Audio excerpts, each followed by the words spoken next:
si vous êtes attentif,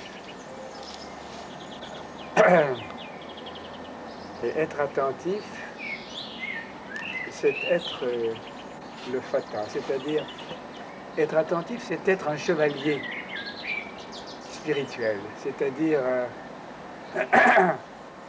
un homme de... Ça m'ennuie de dire ça parce que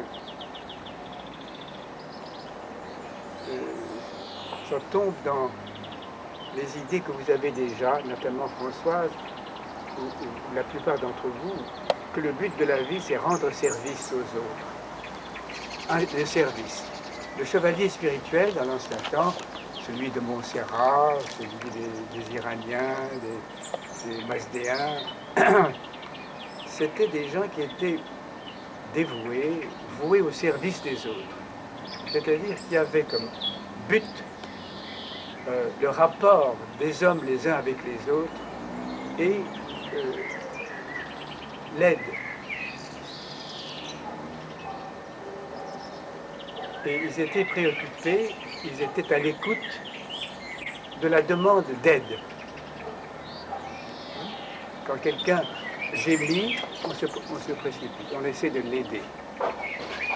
Le problème est comment aider et qu'est-ce que c'est que ces gens qui voyagent incognito dans le monde à la recherche, au fond, de quelqu'un à aider. Quelqu'un demande de l'aide. Vous voyez, aujourd'hui, la Serbie demande de l'aide, ou la Bosnie demande de l'aide, ou les musulmans demandent de l'aide, etc. Alors, il y a une aide importante. Peut-être l'on n'en prend pas assez en compte. C'est l'aide de l'humanité. L'humanité, je crois, cette espèce de bloc, demande de l'aide aux humains, à un certain moment. Il y a une demande de cette masse énergétique, qui n'est pas des personnes, qui demande de l'aide à quelque chose de plus différencié qu'elle, qui est les humains. Les humains sont des petites entités qui circulent et qui ont un pouvoir de produire de l'énergie, une certaine énergie, que ne produit pas l'humanité, le bloc humain. Alors, je crois qu'il ne faut pas commencer par s'occuper de soi. C'est-à-dire d'écouter, moi, je me suis cassé la jambe et il est arrivé telle et telle chose. Il faut commencer par aller le plus loin possible dans ce que je peux entendre, ce que je peux percevoir de la situation dans l'affaire. Est-ce que, par exemple, oui, mais je suis au courant, je sais bien, il y a des gens qui ont mal aux dents, ben, il faut leur donner de je ne sais pas quoi. Non. Allons plus loin que ça. Quel est le plus loin pour moi, aujourd'hui, avec mes connaissances et mes perceptions? Le plus loin, c'est ce que les anciens appelaient il faut libérer l'Adam major, Adamus major. Qu'est-ce que c'est que cet Adam major? Il semble qu'il y ait un homme, Adam, le représentant de l'humanité, mais un Adam majeur, c'est-à-dire une espèce d'absolu d'homme, un homme absolu. Mais ce pauvre homme absolu, il est enfermé dans son absolu. Il faut qu'il y ait un petit homme relatif, c'est-à-dire nous tous, qui libère cet homme, qui fasse couler, qui fasse une brèche dans cet absolu, par le relatif qu'il est, afin de permettre que l'absolu descende sur la matière, descende sur la terre. Il y a des choses tout à fait intéressantes dans la pensée iranienne et la pensée zoroastrienne, la pensée mazdéenne. Ce homo major, ça existait aussi avant, c'était le homo maximus, l'homme grand, le grand homme. Le grand homme qui s'agit de percer comme un tonneau. pour que le grand de l'homme s'écoule sur le petit de l'homme. Et ainsi libère l'absolu de son absolutisme qui l'enferme. Et en se répandant sur l'homme, il fait que l'homme est touché par son propre absolu. Vous comprenez bien ça? L'homme doit être touché par son propre absolu. On appellera ça l'ange, etc. Tous les noms que vous connaissez. Et là, il y a donc une espèce de commencement. D'où vient cet absolu, cet homme, ce grand homme?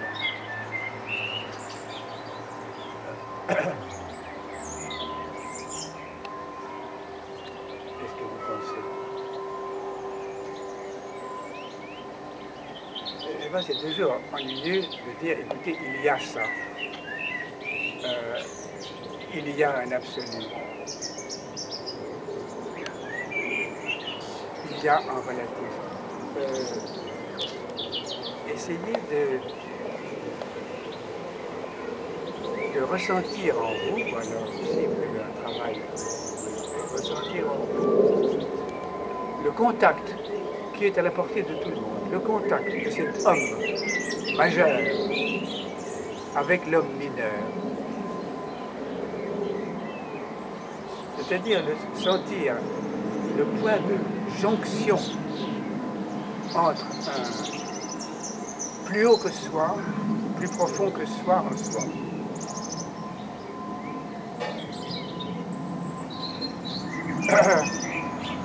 Et qu'est-ce que c'est qu'un plus profond? C'est un plus soi que soi. Et qu'est-ce que c'est qu'un plus soi que soi? C'est la perception d'un manque de soi par rapport à soi. Ce manque de soi par rapport à soi est un plus de soi par rapport à soi. C'est clair?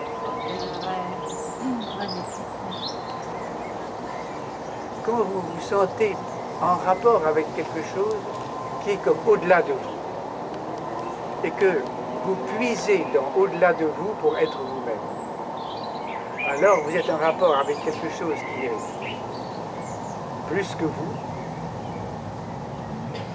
et qui vous manque comme vous étant vous-même. Si vous êtes vous-même, vous vous sentez en manque par rapport à quelque chose et en ajout par rapport à quelque chose. Quand vous dites il y a quelque chose qui me manque,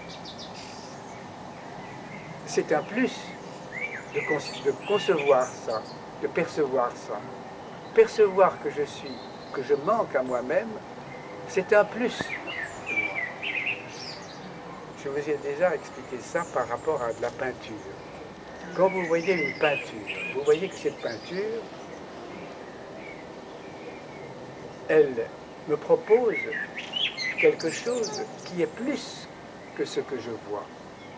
La peinture, une peinture, un homme, quand je vois Marc, je vois un Marc qui est plus que ce que je vois de Marc. Ce plus est un manque que je peux rajouter à Marc. Alors, on nous parle souvent d'un lieu sur lequel on m'interroge quelquefois, notamment en Suisse, il vient d'en parler, qui s'appelle l'île verte, ou l'île de Dilun pour les Sumériens.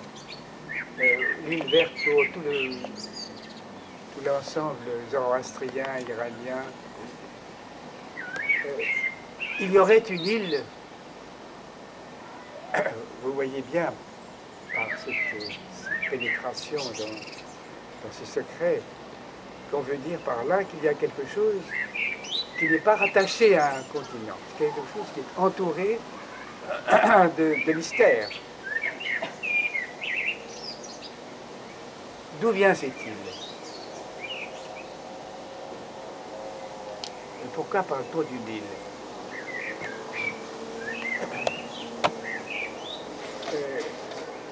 comment pensez-vous que se forme cette île?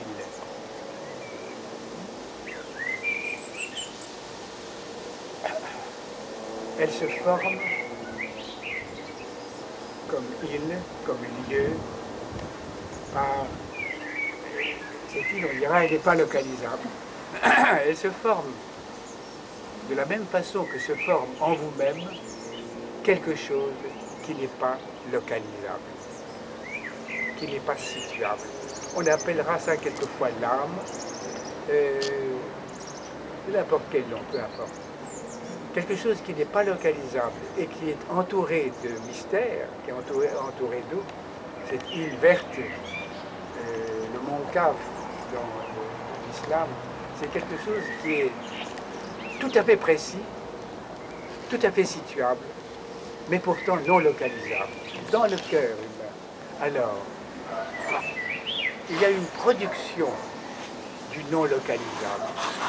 L'homme produit du non localisable. Il produit, en d'autres termes, du non-homme.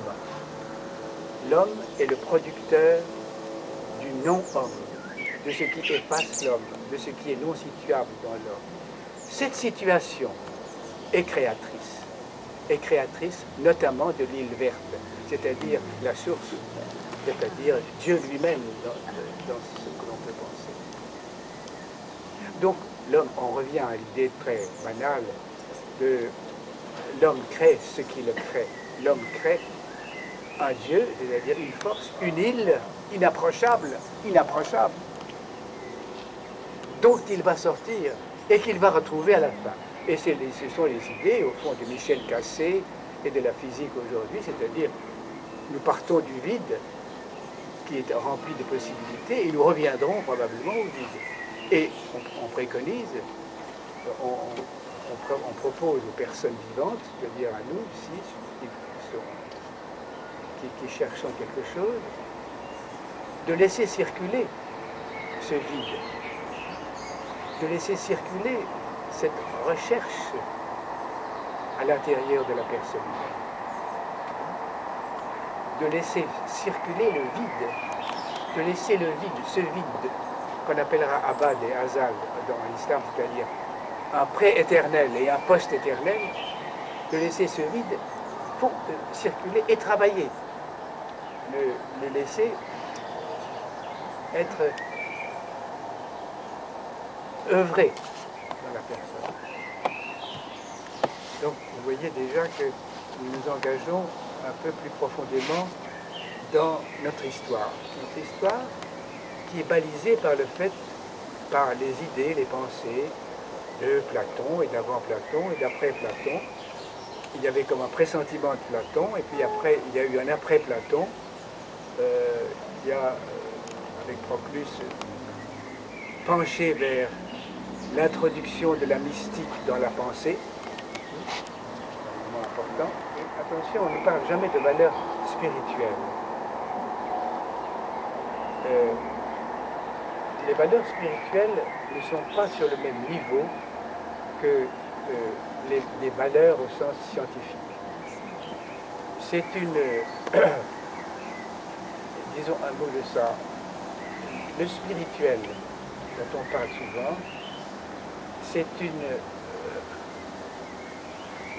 une matière qui tantôt se coagule et tantôt se liquéfie. Exactement de la même manière que l'inconscient, disons, freudien ou lacanien, par moment, par poussée, se dissout, devient liquide, devient donc le lieu de toute coagulation possible. Et tantôt se coagule et devient le lieu de toute dissolution possible. Vous comprenez bien ça? Il y a solvé et coagula, la grande formule alchimique. Eh bien, il y a solvé et coagula dans toute activité psychique, dans toute activité philosophique, dans toute activité scientifique. Il y a un moment où les choses prennent corps, disons la particule, à un moment donné devient visible. On peut travailler avec elle. Et puis à un moment donné, elle se liquéfie, elle devient, elle entre dans un rapport avec elle-même qui la dissout. Même chose pour la pensée, même chose pour l'inconscient. Dans tout, vous retrouvez ça. Ce processus qui, de temps en temps, dérive, s'ouvre complètement à lui-même. Oui, on peut dire dérive. Et de temps en temps, se fixe, coagule, comme si la mer pouvait à un moment donné coaguler, c'est-à-dire devenir glace, et à un moment donné, sous une autre pression, se liquéfier, dans un autre climat intérieur. Donc voilà des choses qui sont pour moi du commencement. Et il faut prendre garde à ne pas prendre le train en marche et lui dire, écoutez, ce qui est important, c'est la virtualité des particules ou les particules de Higgs. Pas prendre le train en marche, c'est-à-dire, oui, dire, commençons maintenant avec une pensée scientifique, une pensée technique, technologique, etc. Il faut aller le plus loin possible, le plus au commencement possible, en biffant chaque fois le mot de commencement, d'origine, de principe, de but. Nous avons tendance, parce que nous sommes des errants, à dire mais le principe de la vie c'est ça, le but de la vie c'est ça. Et nous avons des buts rapprochés. Et nous avons des principes aussi rapprochés. Il y a quelque chose qui est, comme vous me disiez pour Diloun, infiniment proche et infiniment lointain. C'est-à-dire un infini de loin et un infini de près. Un infini de subquantique et un infini de classique. Quelque chose qui est de plus en plus classique et quelque chose qui est de plus en plus planquique, subquantique, de plus en plus infiniment petit, etc. Alors, il y a quelque chose peut-être qui est l'équivalent chez l'homme,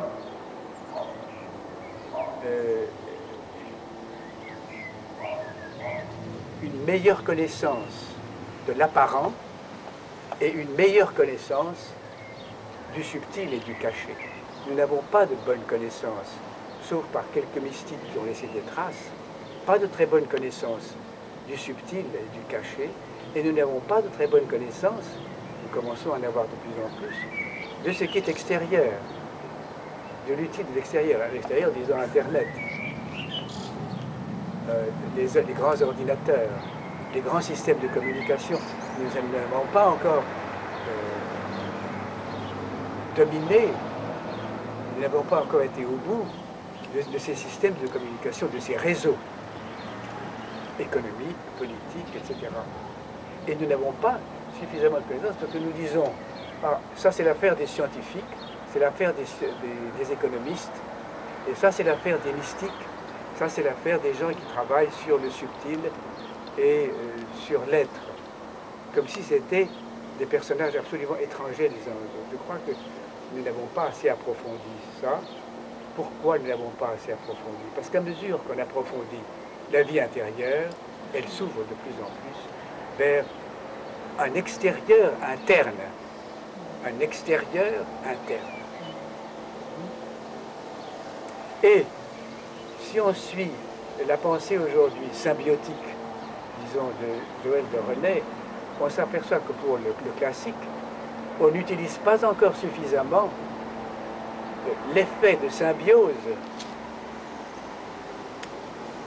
de la réalité d'aujourd'hui. C'est-à-dire que l'homme est mis en partenariat avec des systèmes, des connaissances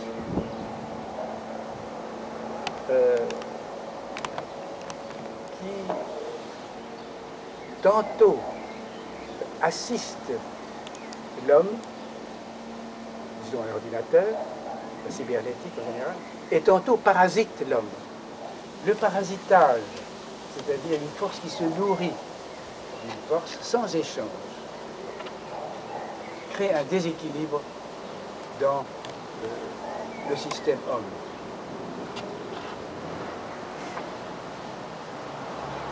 Ce déséquilibre, comme tous les déséquilibres, amène un ordre secret qu'on appelle le chaos, qui est un ordre secret qui fait qu'il n'y a pas assistance mutuelle, mais parasitage mutuel. Je crois que l'ordinateur parasite l'homme, parasite les forces de l'homme, qui permettent à un scientifique, il y a des forces qui permettent à un scientifique d'avoir des intuitions. Je crois, il me semble, qu'on retire à l'homme son intuition lorsqu'il a un ordinateur. Donc on appauvrit, je crois, les humains en leur donnant des moyens de dépasser la machine humaine. Et là, il y a une pensée intéressante, c'est celle de Francisco Varela, dont je vous parle quelquefois, qui est très intéressant en ce sens qu'il parle de l'autonomie et de l'autonomisation, du besoin d'autonomie d'une machine, d'un organe physique du corps. Est-ce que vous pensez que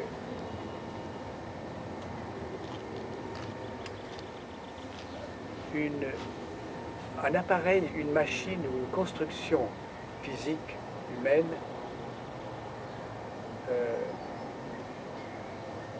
est indépendante de sa propre construction, en d'autres termes? Est-ce que vous pensez que l'organisation de la machine est plus que la machine?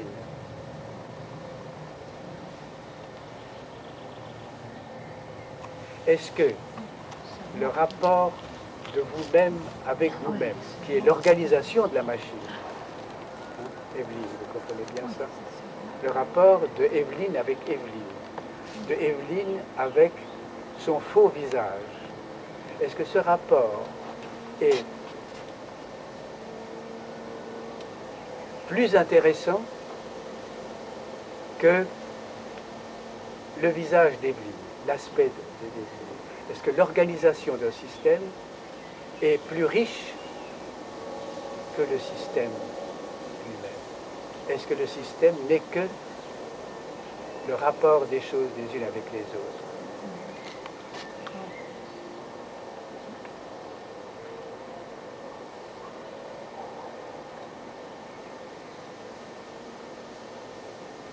Est-ce que l'organisation du système